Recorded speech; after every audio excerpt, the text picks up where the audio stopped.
Klay Thompson's Achilles injury, we talked about this yesterday when we started the show. I didn't care about the draft. I just kept thinking about Klay Thompson, and I was really looking forward to seeing what this team could do. The fact that you would have Steph, Klay, you'd have Draymond, James Wiseman in there, Wiggins in there as well, the mastery of Steve Kerr. The West is great. It'll be a lot of fun, competitive, but I just look forward to seeing that style of basketball, and we're not going to see it, at least not in its original art form there. It's a blow to NBA fans who wanted to see what the Warriors would look like this year. And last year was a washout because of injuries. And the last time we saw the real Warriors, you have to go back to the finals against Toronto. That team featured Steph and Kevin Durant and Klay. And I thought it was going to be really interesting to see them go back to the duo instead of the triumvirate. And remember, Golden State won a title and set the single-season win record before KD got there. And they seem to be making the kind of moves that would help Curry and Thompson get back to that level. Hopefully, Klay will fully recover. Underrated superstar, and that's based off a low-key personality. Great two-way player, one of the great shooters of all time, and the Warriors will certainly miss him this year. They're not tanking this year. Too much talent to tank. You can't have a healthy Steph Curry and say, hey, we're going to tank this year. I know that people brought that up yesterday. I don't see that happening. James Wiseman will contribute. Draymond Green is still a good player. They'll be competitive, but they're not going to be one of the teams to beat in the West this year. And I started to canvass the West here. I don't know what's happening with the Rockets. The Clippers, they hopefully have learned from what happened in the bubble. The Lakers are going to be the team to beat. Portland, healthy, a Portland team that's healthy will be dangerous. Phoenix is going to be dangerous. I think you might have more teams that are dangerous in the West than teams that can win the West.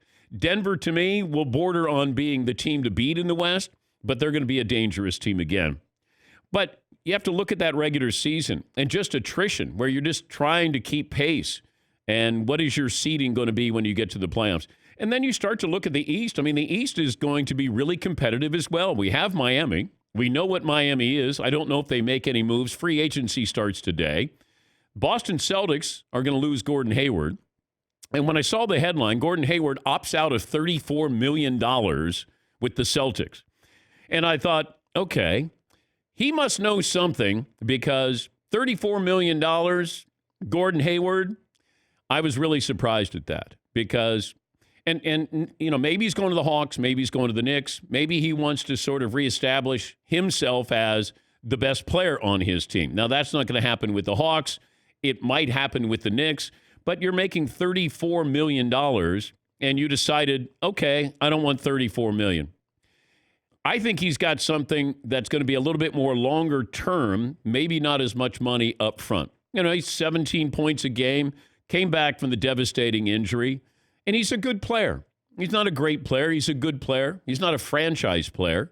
And he must know the Knicks are willing to give him a 4 or 5 year deal for X number of dollars.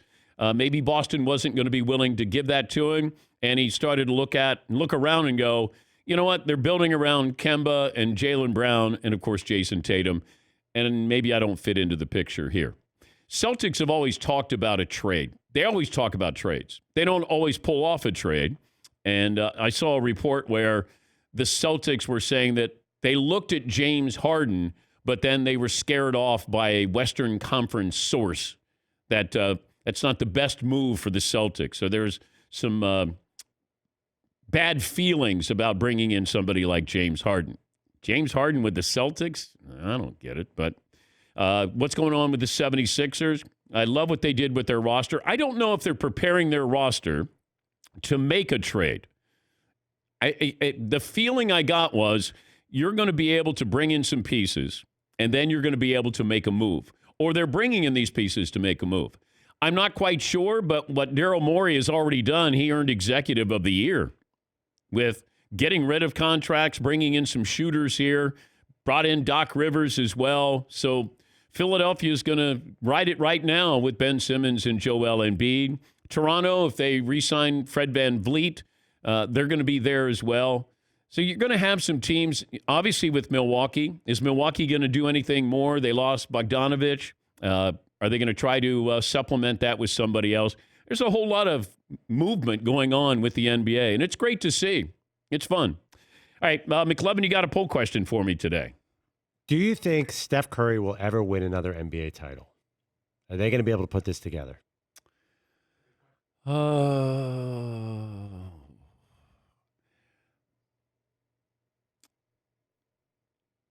I'd have to know how Klay Thompson is after Achilles, because it's one thing to come back from knee surgery. Achilles, that's tricky. And he's going to be moving. He's going to be moving in 6 months where he's able to, do something with that just to get back into some kind of basketball mode there. He's going to be out for 2 years. And then to try to come back, I was wondering about this. Klay Thompson averaged 20 points in each of his last 5 seasons. Can he get back to just that? Only one player since 1976 averaged 20 points after missing 2 seasons in a row. That was Michael Jordan. But Jordan was coming out of retirement. He was not coming back from an injury. Clay's coming back from an injury. I thought Bernard King may have missed a year and a half or so and then came back and averaged like 25 a game. But Klay to come back and average 20 and coming back from Achilles and missing 2 years, I would say Steph Curry is probably not going to win another championship. Because Draymond Green, his value is going to be quickly evaporating here in the next 2 years. I don't know how great James Wiseman's going to be. I don't know if Wiggins is there for the long haul. But I would say odds are right now, probably not. Yeah, Paul. Dan, you're absolutely right about Bernard King. In the 84-85 season with the Knicks, Bernard King, for those who don't remember him, he averaged 33 points a game, leading the NBA. Then they drafted Patrick Ewing. After the next season when Bernard King got hurt, the 85-86 season, he didn't play at all for the knee injury. He played 4 games due to the knee injury the following season. So he missed 2 years of NBA basketball. And they got Patrick Ewing during his injury.